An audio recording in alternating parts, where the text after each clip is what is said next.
if you can play Beethoven, you can tick the box because you're musical. And that comes through reading his piece and playing it exactly as we imagine he would have played it, correctly, right? And it sets up a culture that says, I'm not musical unless I can play what a musical person who's proven, because they've got written music, can play.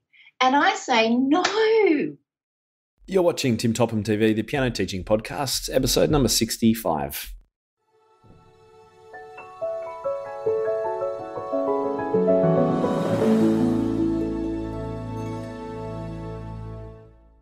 Welcome back, everyone, to today's episode of the Tim Topham TV piano teaching podcast, where we're talking all about imagination, creativity, emotion, and improvisation with the younger students.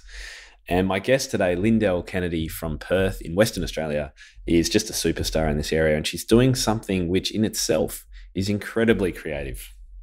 Today's episode is sponsored by Make More, Teach Less, the summer camp training program by Jennifer Fox of Music Educator Resources.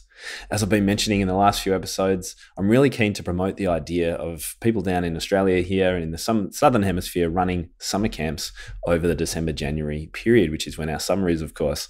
So if you're interested in this, then I do suggest you check out Jennifer's resource. It is fantastic. It takes you through the process of running your first summer camp, literally from start to finish. So if you've never done it before, you're going to find out all about the logistics, the scheduling, marketing, activities, what you need to know, and before you start. So hopefully you don't make any mistakes and you can have a fantastically successful first summer camp. The course comes with 9 video modules and a whole heap of bonuses and downloads and worksheets. And she also gives us a link to her summer camp lesson plans. It's all on the show notes page. It's all on the summer camp page at my blog. It's timtopham.com/summer-camp or summer-camp, depending on what you call that little line that connects two words. Now, I'm also really happy to offer all my podcast listeners, you guys are the faithful ones, right? You're tuning in each week, getting the information that you want that's going to help make you a better teacher straight into your earbuds. Whatever you're doing, I really value your listening, and I wanted to reward that by offering you $100 off an annual membership to my Inner Circle community. If you're interested in finding out more about that very special offer, which lasts for as long as you're a member, head to the show notes page. And today's show notes are at timtopham.com/episode 64. My guest today, Lyndel, has spent over 30 years teaching students to discover, own, and love their unique musical personality. Her program, Inner Musician, Play a Story, is an improvisational adventure, empowering students of all ages and proficiencies to enjoy expressing their own story through music. We have a real connection and agreement about the fact that the first few months of piano lessons for students, particularly the younger students, should be as far from reading notation as it could possibly be. And if you're wondering what on earth that you should be doing instead of reading notation and getting out a method book, then here is one example of the most creative stuff that you can do with your students. Her programs use stories and movies to inspire and nurture teachers and students alike, helping them to discover their inner musician. I know you're going to love hearing about this, and I'm really excited to bring it to you. Today's episode is with Lyndel, and here's the interview. Lyndel Kennedy, welcome to the podcast. So great to have you here. Thanks, Tim. It's really exciting. I'm so pumped. I've been hanging out to have a chat with you. I know. Well, look, you're one of my favourite teachers over there in Perth, of course, in the west side of Australia. And you're also one of the Inner Circle expert teachers. So you're one of the crew that are supporting all the teachers in my Inner Circle. So thank you very much in advance for that. And we're going to be exploring today some ideas for creativity and improvising particularly with the really young children, because you have some great ideas that are completely out of left field, I think, but work and have such amazing impact. So let's get started with a little bit about your background, just a quick bit of your history. How did you come to be doing this kind of really creative, fun teaching that you're doing now? Oh, look, my teaching history, my background is actually really diverse. So, I had the traditional old lady down the street with the ruler on the knuckles thing. Oh, it's amazing that you're doing it. You're still playing. Far out. I know. And what gets me is that, I'm not that old. Okay, so I'm 50 today. Oh, it's your birthday. I didn't know that. Happy birthday. Now, of course, everyone listening to this, though, it won't be your birthday when it goes live, but happy birthday for today. Thank you. It'll still be my Jubilee year, so, they can celebrate with me. But, what amazes me is that, how many people just within our generation have had that experience in their piano lessons. That's just really wrong, right? But I also did a little bit of Suzuki. A lot of Yamaha Foundation was part of my learning history. In fact, I think that was those years that I spent there with my amazing teacher, Ronnie Waite, in Melbourne, actually, because I am Victorian, yay. She just mentored me in teaching and in learning the love of being self-expressive in music and how to teach kids and adults. And, she's just an amazing person. Also did masterclasses with the late Brian May in composition. That was an awesome experience and opportunity. He's an Aussie composer, done movies, and I think he did the ABC Orchestra for a while there. So, I've had a real mixed bag of performance, competition, all that sort of stuff when I was young, as most of us do. But I have to say that while I was teaching, I had 4 beautiful children, and when my oldest son turned 4 or 5, I was looking for something really fantastic to birth in him a true love of music to his heart, because for me, that's what captured me for my lifetime, is that I learned that music was a part of who I was. And that's what I really wanted for my kids. And I was looking for stuff and I could not find stuff. I mean, love Kindermusik and all those things, but once we get onto the piano, then it becomes almost like an academic exercise. At least it did at that stage from what I knew was out there. So, it takes somebody from left field to teach something left field. So to create something from left field, we have another term for that, weird. Yeah. Crazy. So let's look. I think let's keep the story going. You found this need. What happened next? Okay, so I was looking for means by which to do this for my oldest son, Nat, and then didn't really find a lot, but started experimenting with taking my little playgroup kids and with their mums, and we'd sit there and I guess in hindsight, it kind of modeled itself a little bit on the Peter and the Wolf idea of telling stories. We were making up stories, and we had 6 keyboards all out. And, of course, they all have their own sounds, so, harpsichords and, violins and pianos and all that sort of stuff. And so it was kind of imaginative right from the beginning. Nothing structured. We were just mucking around. But it was so much fun, and I realised, if nothing else during those few years, I was capturing their heart for music. That was really clear evidence. So moving down a little bit, and I'm sort of just mucking around with ideas and really not sure whether this was even something I could commit to, because I knew it was going to be huge if I did. Creating a new curriculum, crumbs, out of your right mind, woman.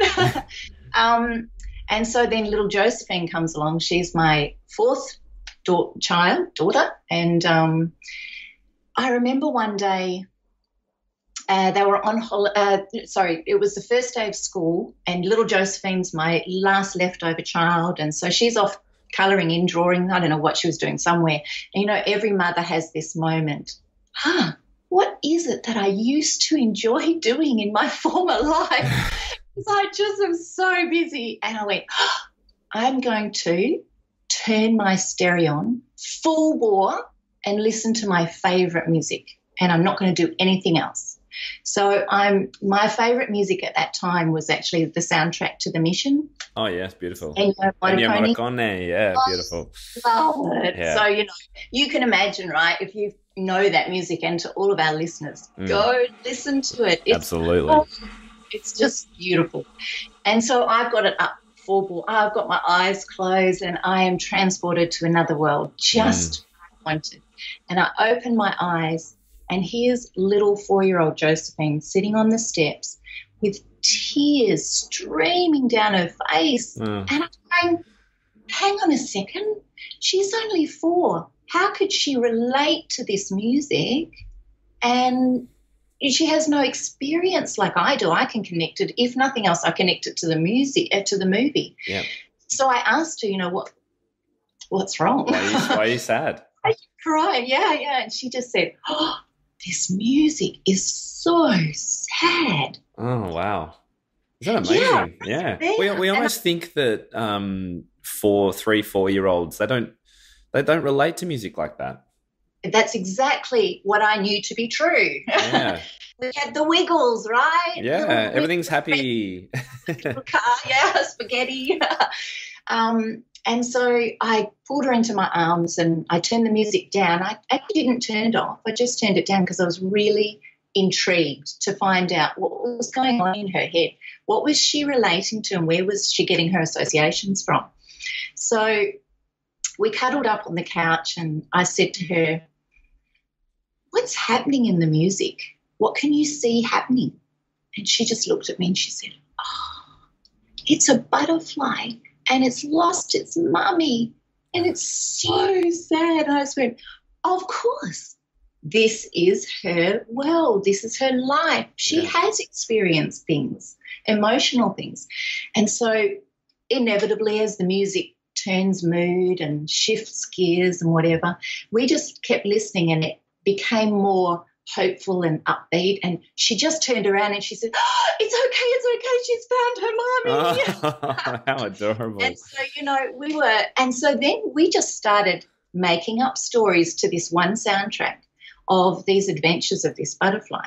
And I guess it's no coincidence that the first journey in my program follows the journey of the wind in the forest meeting this little butterfly. So that's really where it started. That's its genesis. It is so fantastic to hear that story because I've known you for a long time and I've known your programs and I love what you do, obviously. But I've actually never heard that genesis, the story of how it all began. So that is beautiful. The background to that story, I've never heard anything like it. Isn't that wonderful? It is. And it's a legacy that, we continue to this day. She plays beautifully, How old is she now? She's 14, so this is 10 years ago. But we started this crazy route. Brilliant. That's absolutely brilliant. The other thing that I picked up while you were talking was using sounds on keyboards.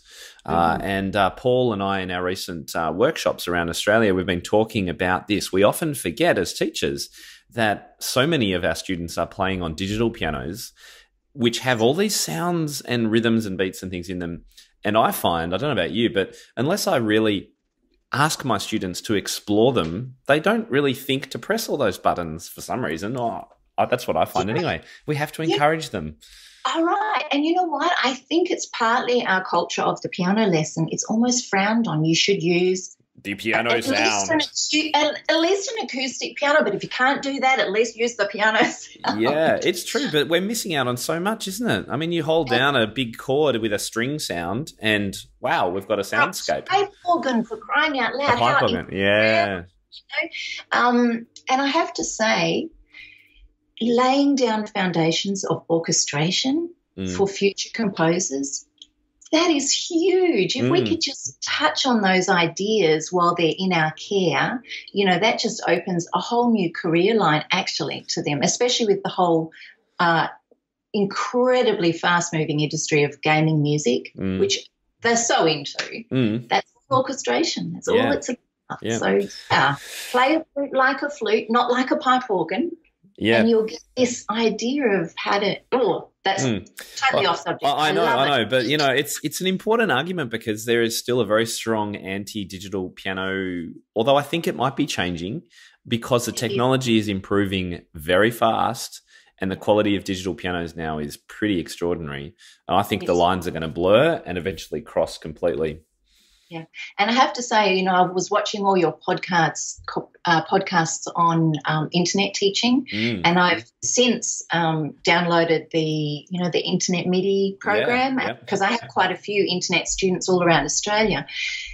It's mind-blowing that using a MIDI keyboard, my students out in outback Australia play my instrument in my studio. It comes out of my instrument and they're playing way remote. It just does my head in. It's incredible, isn't it? Bring it on keyboard. Yeah. It makes us so much more versatile, and it makes the world a smaller place. And for those people interested, if you missed that episode, that was with Mario Ahero on taking your online teaching to the next level, and that was episode number 53, which you can find in the archives. All right, well, let's go on and talk. Oh, just quickly, what does your studio look like today with the number of students and that sort of thing? Yeah. Look, over the last few years, I've sort of averaged between 30 and 50, 50 being a lot of teaching while I was developing a program. It sent me a little bit, wacky. Yeah. But I've sort of tried to reduce it now because I am so involved in making sure that we're looking after the resources that we have for our teachers to play a story. So I actually don't know how many students I have. It's probably just under that 30 mark. Yep. Typically, my students are either groups of 4, 5, or 6, which I love because I thrive on the energy dynamic in that kind of setting, and because I'm a very creative and imaginative and descriptive teacher. We have all this fantastic, back and forth with ideas. So I gain my most energy as a teacher from teaching in those small group circumstances. And, no one has headphones. It's all on the one piano, actually, and we do lots of round robining and sharing ideas, jumping up and down off the piano stool. Yeah. But I also do teach private as well. I have a few students who, sort of aren't a perfect fit for any groups that I might have running at the time. So a couple of autistic children that are better suited to a private environment, who I then sometimes bring into groups, which is really fun. That's a thrill. Yeah. Especially for my parents of those kids. Yeah. And it's great to know that your ideas, your program works with groups of children but only one instrument, because that's a great way for people, if they're interested in group work, they don't have to go and buy a lab and build a new room on their house. You don't need all you need is enough seats for bottoms, really. Yeah. And all of my classes, including my privates actually, unless they're older kids or adults, I have my parents in there participating. Great. Not even just observing, but they're up around the piano. So I have sort of like 2 layers of, people. Students, really. So I've got the kids in the front and the home coaches behind, and they are learning alongside. I mean, free lessons, why not? Yeah, that's right. Well, it's interesting. In episode 62, I was talking to Irina Gorin about the way she teaches beginners, and she says, I just don't teach beginner students unless the parents are 100% committed and they're practicing with their students and things. It just doesn't work, she says. So you have a similar thing. I agree with her. Also, she's we were talking too about the pre-reading phase. So that time between taking on a young beginner, and actually starting them reading music. And for her, she'll do anything pre-reading between 4 and 8 weeks with students. And I, as people I've spoken about it before, I just recently started a new student with a full term, so 8 to 10 weeks of no reading, and just improvising, creating rhythms, all this. Why is it important not to teach reading first, in your opinion? Well, I'm going to one-up you anyway. I do 12 months and I win. 12 months Seriously. Of just creative singing, music making. Yeah, great. Well, tell us firstly, before we find out what you do, why is that important to you? Oh, I can't imagine teaching a student reading from the very beginning. I actually can't get my head around that, because it seems such hard work to read before you have an experience of what you're reading. I mean, we've all heard the comparison between music and language, and how you wouldn't teach a child to read before you taught them to speak, right? And so, I mean, that just makes total sense right there. But for me, it's even more important in the arena of self-expression. If I have a student who comes to me for the first lesson, and the way I set up their lifelong music learning journey is to say, here's a piece of music that someone else has written, and I want you to play this piece of music. And if you can, you are musical. And isn't that what our culture has said? If you can play Beethoven, you can tick the box because you're musical.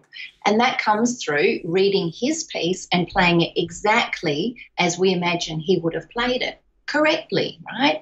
And it sets up a culture that says, I'm not musical unless I can play what a musical person who's proven, because they've got written music, can play. And I say, no, we are so innately music. It's part of our DNA. You can't ignore it.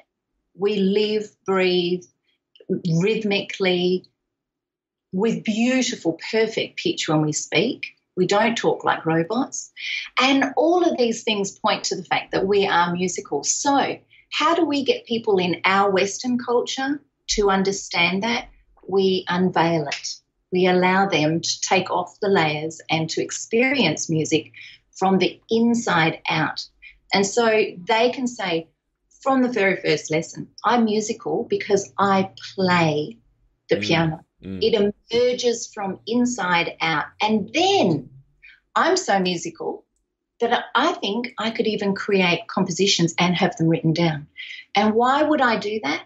For no other reason than to allow other musicians to experience my musicality when I created that piece of music. So then we share our musicality, but it doesn't govern if we are or if we are not. And I love that idea of not having my music written in stone to prove that I'm musical or not. Hallelujah. Amen. That's why reading, it has to be out of the equation for a time. It has to be delayed so we can really ground our students in that philosophy. I am musical. And I love the comparison between babies and infants babbling and just making sounds with their mouth while they try and work out how to say the right thing. Yes. That's the time that we don't give our students. They don't get that chance to just babble at the piano while they work out what works. Yeah. So I'm preaching that. I've been preaching that for years. You must have heard me. So literally our Musicopolis program is just a bunch of babble. There you go. I've never heard anyone describe their own program as babble, but you heard it first here. That's it. Because that's what it's about. It's about curiosity, experimentation, exploration. Just having a love of getting your head around a brand new world of expression. And that's what we're doing on the piano. And at the same time, we're learning some pretty mighty key theoretical concepts, but they are happening like under the radar, they're emerging. And because these kids are experiencing those concepts, then they own them. They become part of them. They become part of their journey. And our programs, I'll talk to you about that a little bit later as we get into the program. But what we actually teach, it's not just throw paint at the wall and see what happens. Yeah. Although that's fun. Yeah, that's true. That's true.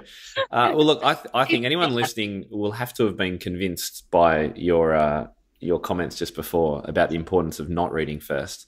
So for those teachers who have been brought up, been taught themselves that, here's middle C in lesson 1, what are some of the things that they can do? Let's just leave your program aside. What are some things you would approach or recommend teachers approach with their students pre-reading?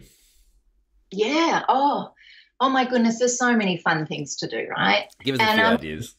You know what? Probably the first thing that comes to mind would be get your students on the black pentatonic. That's where we start. So just black keys, right? Just black keys. And here's the thing, use the expression pedal. just get your kids to have it down. By default, all my students begin learning the piano with the expression pedal down, so your sustain pedal, which probably now I'm creating a whole lot of angst and, you know. Yeah. But the reason is it's called an expression pedal for a reason.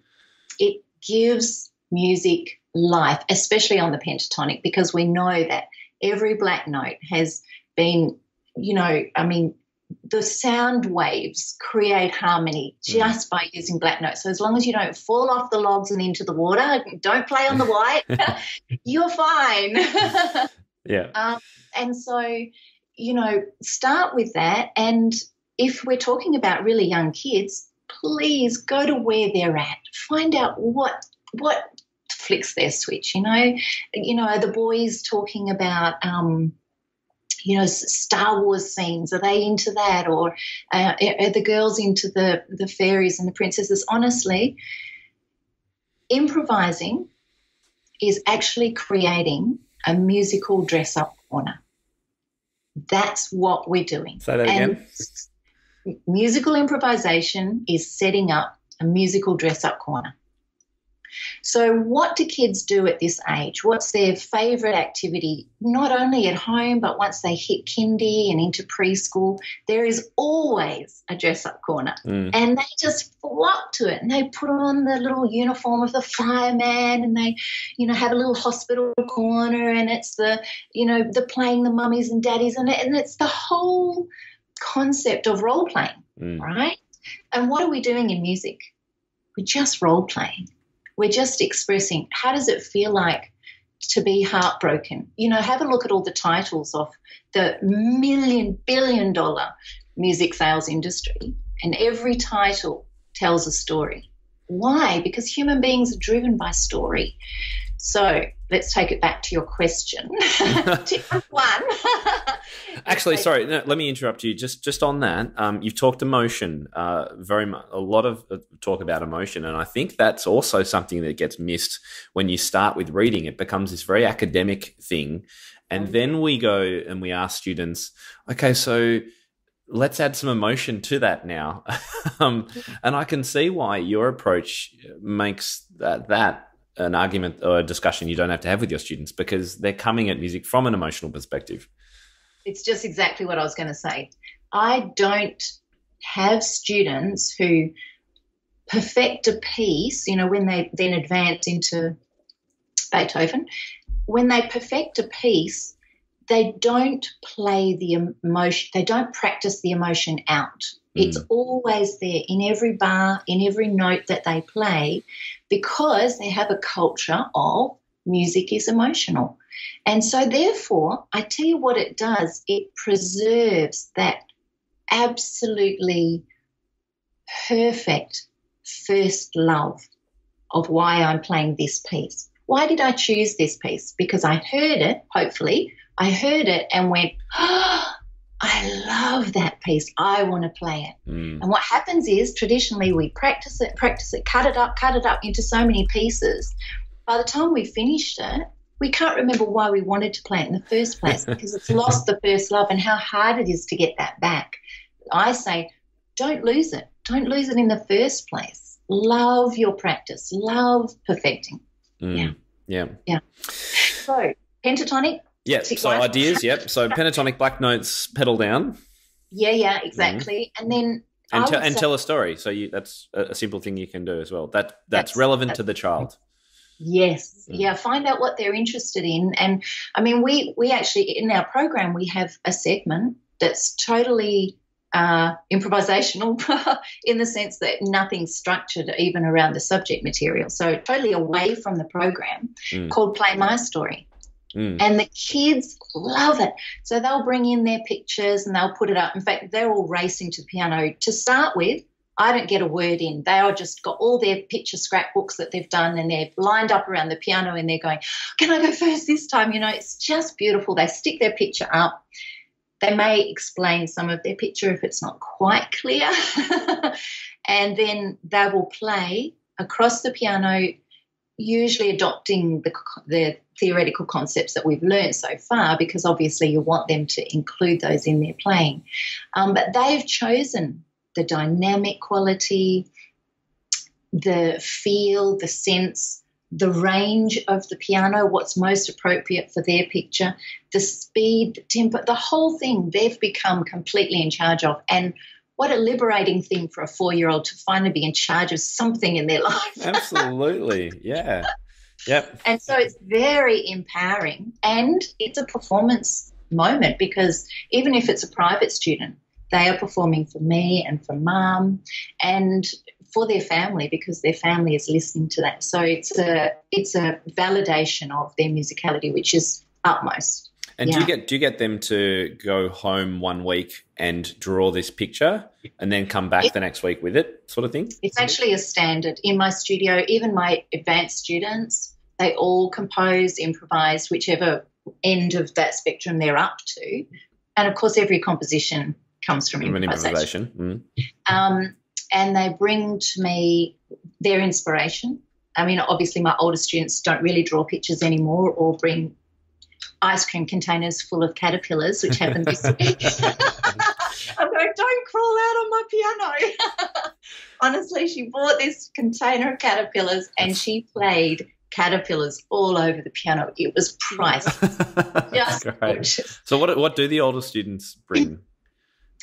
Well, they verbally tell me what their inspiration was for their improvisation or composition, and I always ask them to describe. So they're learning to speak as musicians and as artists. So I'll ask them first, what was your inspiration? And they might go, you know what, this week I had my first day at my new job, and the most terrifying thing was getting on the bus and realising this was the first day of the rest of my adult life, almost, like it was really epic, and so they'll explain it.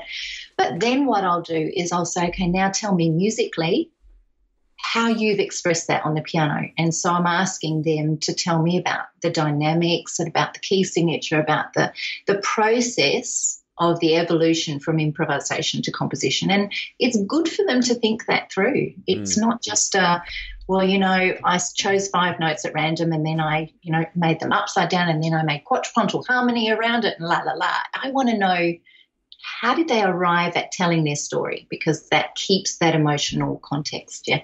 Do you listen to them first or ask about it first? Oh, both ways. Both ways, right. It's a great idea. Sometimes I'll have the rest of my kids in my studio and my parents put their input in. They'll do the interpretation. So I won't hear anything I'll say today. We're not explaining a single thing. It's up to you. You literally have to tell your story through your fingertips on the piano. Go for it. And we'll tell you what you played. And it's amazing. Often it's either extremely different but the same mood, but a really different, environment, or it's uncannily close. Fun. Great. Okay, so let's talk about your program. It's called Musicopolis at musicopolis.com. And what ages does it suit, and can any teacher use your ideas? Okay, so first thing is an exclusive announcement here on timtopham.com. You heard it first. You heard it first.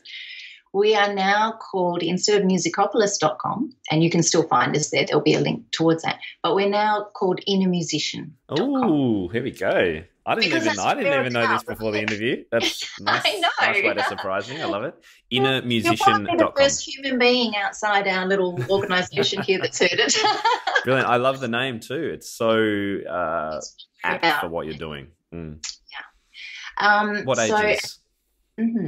And the program is called Play a Story. So our program is, where do we start? To make it as simple as I can and make sure that I'm covering it in a sort of a logical thing, because I do, love to tell a story.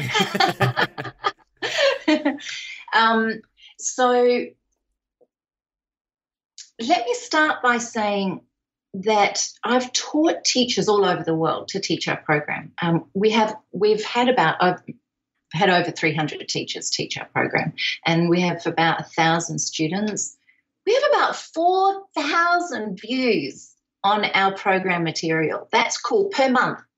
Nice work. Awesome. It's great. Yeah, I love it. So it's being used, and what I love is that teachers feed back to me that the whole concept of playing this way and learning this way has changed their lives, because now music becomes part of their life instead of it being something they put into an hour practice or, a few hours teaching it. They've actually kind of embraced it as part of their whole life. And for their students, the same thing. So basically what we're saying is, if the world was music, if the world could be heard in music, what would it sound like? I was giving a teacher seminar in San Diego many years ago now, maybe I'm thinking 5 or 6 years ago. And we had a masterclass. So I had 6 adorable, brand new little people. I'd never met them before till that day. And they came in and I gave a public teaching class. And so we did it all, and at the end of the lesson they went just outside into the foyer area, actually just outside into the garden area, while I debriefed the teachers as to what had happened and And when they came back in for us to say goodbye to, one of the teachers that was just hovering around out there supervising said, "You know what, we were standing out there, it's been drizzling, and so the ground is all wet. And in the garden, there's these little shiny black pebbles covering the ground of the garden. And one of these little 5-year-old boys picked up this brilliantly shiny, glossy black pebble, held it up into the sun and went, I wonder what that would sound like if it was music." And I went, yes.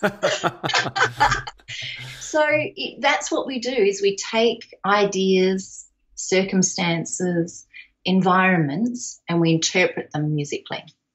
And so we've created 3 journeys, and so we've got hard copy books of all of the journeys, and basically each of these journeys take us through a completely different scene. So this first one is the Song of the Zephyr Wind, and that's the forest with the butterfly that I mentioned earlier. And then we've got Ocean Lullaby, which takes our students throughout the ocean, so it's seagrass pastures, the sandy beach, coral garden. So they're beautiful illustrated books. And then the last one is one of my favourites, is travel notes, because I love to travel, by the way. Did you know that I'm about to head away? Well, when this actually, it will all be over by the time this goes live. That's a bit of a sad thought. Let's not talk about that. No, my cases are just out of sight in a few hours. So we're going, it's just going to be some mountain trekking. So travel notes is a story about a teacher who travels around the world and keeps a journal for her students, her music students. And the journal is literally the vehicle for opening the page and hearing what would the music sound like coming from Italy, coming from Japan, coming from Ireland with the mist and and Egypt and the USA and Australia. Have you ever heard an Aboriginal a didgeridoo played on the piano? You have to find out. Yeah, that's right. Don't give that away.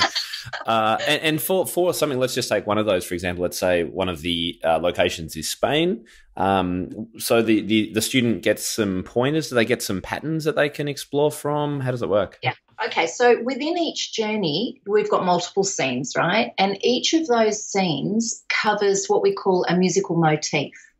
And that's the critical core of our program. So within that motif, we are learning key theoretical concepts, which include dynamics from fortissimo to pianissimo, basic chord structures of 1-4-5, 2 minor and 6 minor, major, minor triads, arpeggios, extensions, suspenders, la la la la la, rhythm, waltz, swing, all that, blues. So it's very extensive what they learn, but they don't have to learn a whole song in order to learn those concepts. And that's why we cover so much in such a short time, because the motif could consist of 4 or 5 notes or a particular region or a particular interval on the piano. So little students can understand so much more if you just give them 2 or 3 lumps of Play-Doh and say, this is how we're going to construct the Play-Doh to create this whole environment. So literally they're playing across the whole piano for about 1 or 2 minutes using 4 or 5 notes. A limited note set that's very achievable. Yeah. It's the same kind of concept as teaching. It's a pattern kind of teaching approach in some ways, isn't it? The motifs like patterns. That is exactly what it is. Yeah, and exactly. As I've always said, and I've been saying in our live training recently, patterns are the words of the musical language, and that's what students have to know. And the babbling, as you say, it's like, okay, here's a pattern: 3 black notes. Let's babble with it. Let's start down low. Let's go up high. Let's put the pedal on. Yeah. Fast, slow, legato, staccato. How can we interpret this to make it appropriate emotionally for the scene that we're looking at? And the motifs, are so carefully selected. So there is an awful lot of underlying teaching philosophy of working out how do we get those precious few notes to have maximum impact in expressing this scene. In fact, last week we did Africa in travel notes in my class, and I had a South African family there, and I played 1 bar of Africa, and this enormous in-breath from her, she just went, oh my goodness, you just took me home. And I went, oh, wow. Great stuff. And so what ages have you used this with? The player story with the storybook, I use optimally from about 4 to 7-ish in there, and I use it as a complete exclusive program. So as a method, if you like, for 12 months. Usually it takes 12 months to go through all 3 journeys. We provide teachers with lesson plans, and I've actually recorded live lesson videos for every single lesson on the lesson plan. So, a teacher can just go straight in and watch the lesson plan, watch the video, get the gear together and teach it that day if they wanted to. Most teachers like to kind of get a bit of a broader scope of it. But so that's the age group that the students interact with the story part of Play a Story, or the book part of Play a Story. But we also realise that kids grow out of books, which of course they never do. They think they do. And how do they grow out of it? Because they love the movies. And as adults, movies are an adult story teachable. And so what we've done is we've created a storybook for every scene that's both animated online, or you can buy the hard copy versions as well that go with it. But we've also created 2-minute movies of every scene. And so in these movies, there is no story, but it extracts the mood and the ambience and the background environment for each scene. And so then you express, so for Seagrass Pastures in the second book, the story is about how these grasses move and interact and all of that sort of thing. And there's, verbal motivation for your improvisation or inspiration. But with the movie, it's just this 2 minutes of this seagrass just moving like this, and the sand twirling as the waves come in a little faster and then they fade off and it's gentle again. So as a musician, you are creating the movie soundtrack, the musical soundtrack for a movie. And I've got to tell you, especially teenage boys, wow, they love that because they all want to be movie composers. Film scores, yeah. It is just so creative. I know people listening and watching are going to be going, wow, this, it makes so much sense. Why don't we give students a little film to compose music to? I love composing with my students. I do it a lot, but I've never kind of really done that. And here you've put it all together for us. That's right. So I've created projects so you don't have to research, what makes a good movie to compose and how am I going to find a motif, because telling them the sky's the limit, well, the sky's just too high. Bring it down, give them, as you said, a little palette of colours and just give them an idea of playing within that environment. But, so what happens is that in those classes, a typical lesson would look like this.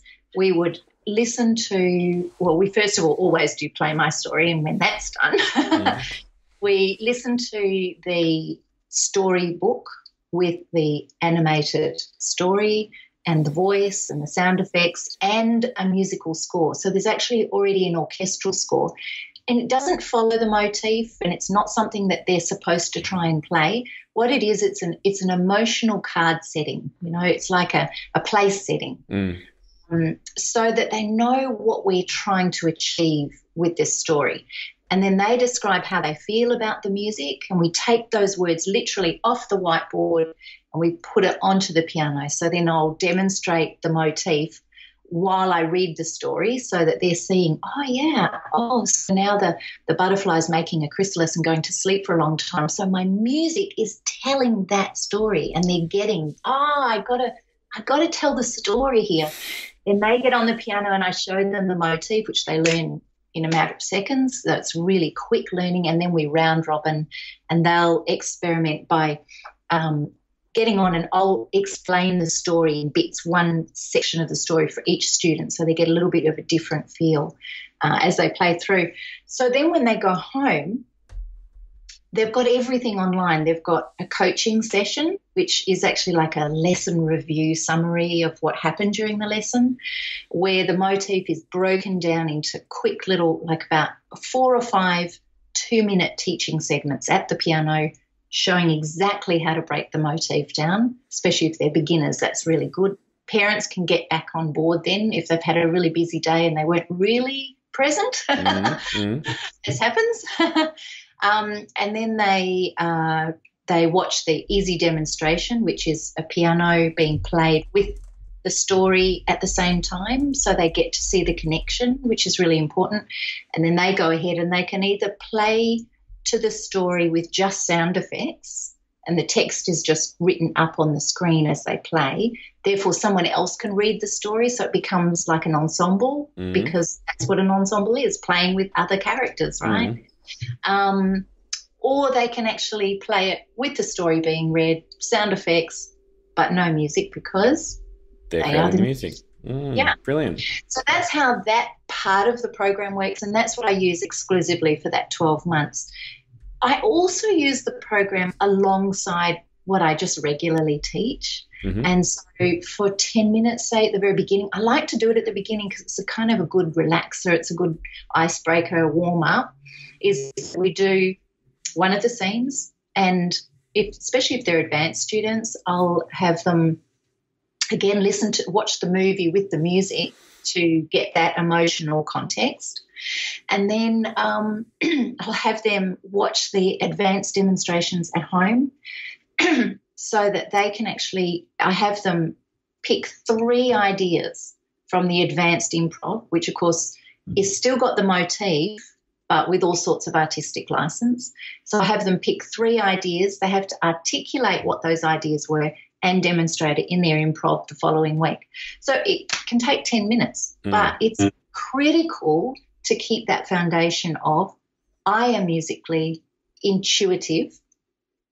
Music comes from the inside out, and I choose to create. I know the first thing that people are going to be thinking is, I don't have time, Lyndel. It sounds great. I've only got 30 minutes. I don't have time to put 10 minutes into this. What would you say to them? Even if I was to just set a project, because actually, quite frankly, sometimes I don't either. Sometimes we're working towards a recital, or, if they're doing exams, it's power-packed into that time. What I love about the program is that it's all online. It's all self-supportive. And so I could even take 30 seconds and I assign a project. I go, okay, look, the next project is we're working on Sandy Beach. Look, it's a blues piece. It's awesome. You're going to love it. check out the motif. In fact, this is the motif. Bum, bum, bum, bum, ba-dum, ba-dum, bum, bum, ba-da. It's 12-bar blues. You know the blues. Get into it. I want to see you create a right-hand improv to go with that bass. Are you good to go? Yep. Okay, go for it. Don't forget to check out the demonstration, and I do want 3 ideas. Yeah. Okay. Yeah. So it's flexible. You can 20 seconds. And it depends on what you consider is important too, doesn't it? Yeah. You know, if you cherish and value the importance of creativity, then you will find the time for it in your lessons. That's my take on it too. I agree with you 100%. And if you don't, then hey, you know, you could turn off now. That's right.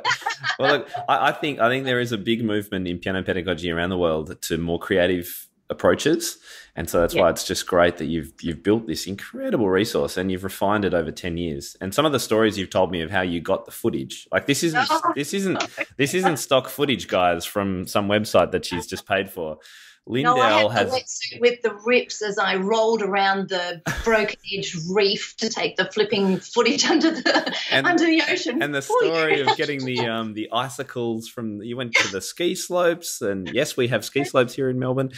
Yes, we don't in Perth. Oh yeah, that's right. Look, just amazing. So I would love for people to check this out. I just want to ask a couple more questions, but we're going to finish up pretty soon. Is it how do you license it or use it? Do you just pay for it and go for it? Yeah, so basically you can go to our website, innermusician.com. You can go to musicopolis.com or playerstory.com. They'll all get you there. Okay. And the teacher membership, so in order to teach the program, you need a membership. That gives you access to the program. A teacher membership is $180 per year, and that will provide you Australian dollars? Yes, that's correct. Yep. And that provides you with the whole program to use in your studio for your students. As I said, the live lesson videos are in there where you're watching every lesson for half an hour, watching me for half an hour. I mean, wow, that's got to be costly. That's priceless. Wow. There's really comprehensive teacher notes that have got conversations that you're likely to have, particularly with parents, actually, not so much the kids because they, get it. But for parents who are maybe more academically inclined, who are saying, when are they going to learn a real song? And you've got answers to that if you're a member. There is chat group support, all of that sort of thing. And then as you bring on students, for them to be able to learn the program, they just have a $25 per level purchase. And that will give them access to the program for 12 months. That's per level. But you could also just pay $60 and you get all 3 levels for 12 months. If you need an extension beyond that, because as I said, it takes about 12 months to get through it. But a lot of kids just love to then have it for another year.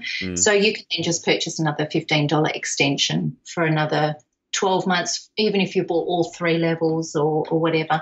Yep. It's also good if you've got a sibling coming through and you don't want to have to pay for the whole thing again. So $15 will give you another 12 months to get them on through. You jump in when that sibling is ready and you'll get immediate access again to everything you've purchased for $15 for the year. So there's a fee for the teacher, an annual fee for the teacher to access everything, and then the parents for the child pay as they go as well. And that that isn't a cost that we need to bear as teachers. That's obviously just charged to the parents. And when they see the amazing outcome that this kind of stuff has, they'll be more than happy to pay. They'll know it's worth it.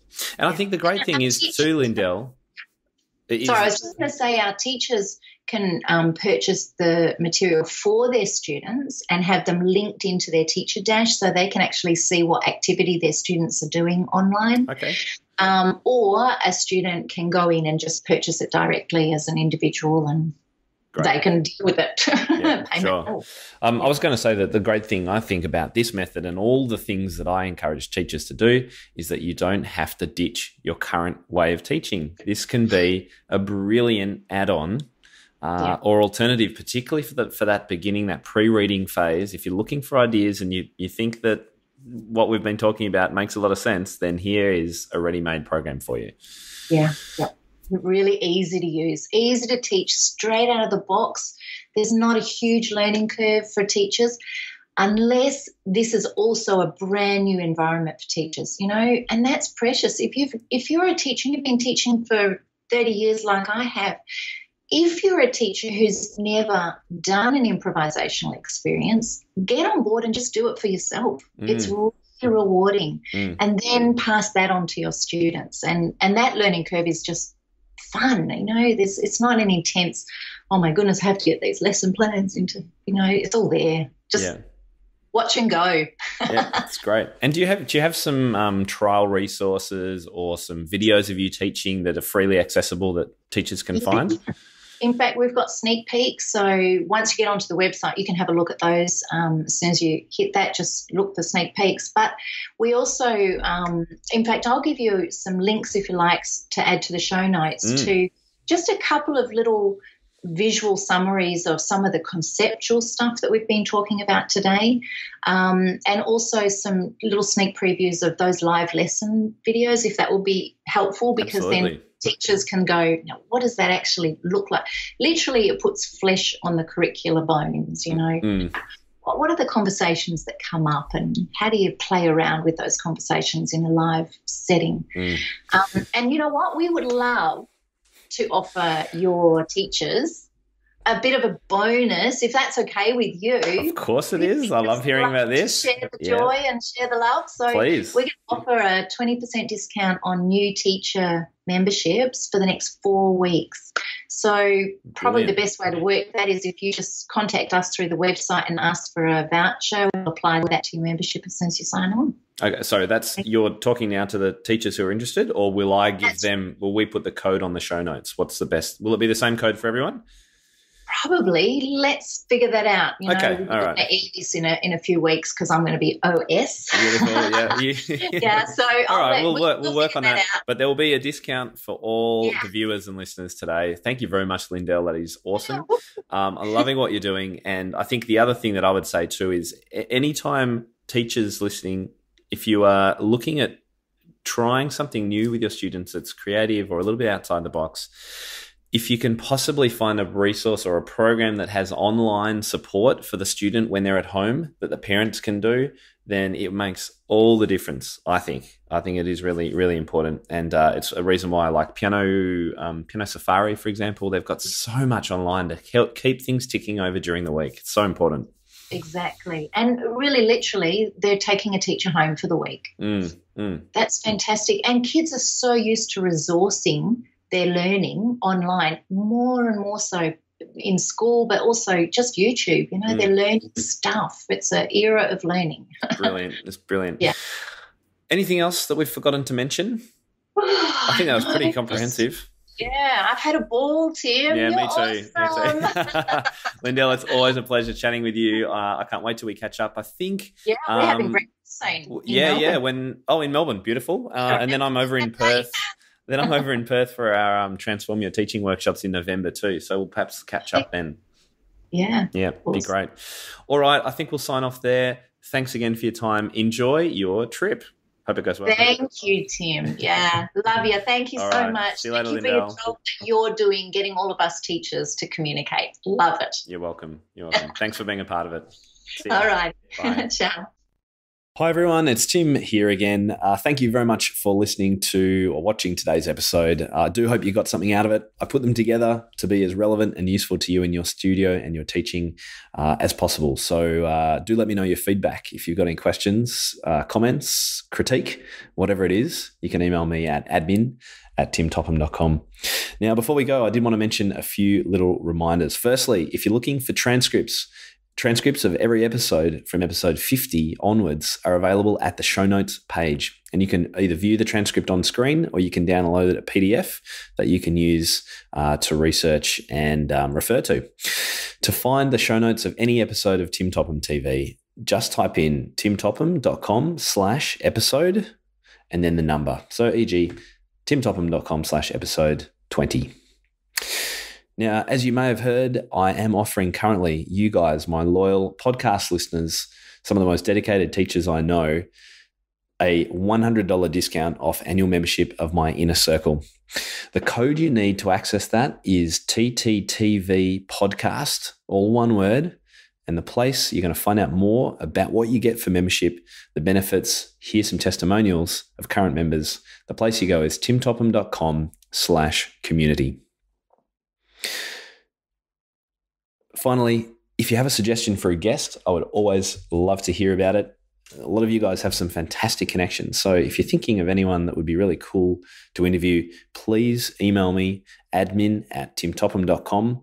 We'll get to me, and I look forward to hearing from you, and we'll see you in the next episode.